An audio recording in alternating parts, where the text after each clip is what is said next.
Hello and welcome. In today's video I will show you how to measure area on Google Maps. To do this it's very simple. You have just to go to Google Maps, choose any point where you want to start your measure. For example, I will choose this point, and after that swipe up a little bit until you find the option called measure distance. Click on it. And like that, you can go to any other place.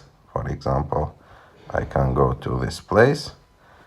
And as you can see on the bottom left of the screen, there is the distance between these 2 points.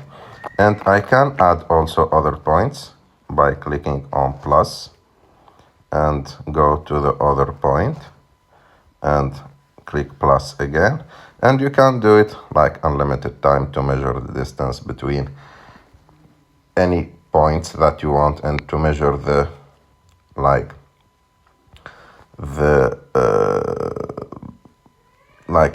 between any 2 points, and to measure also any area that you want. I hope that you like this video.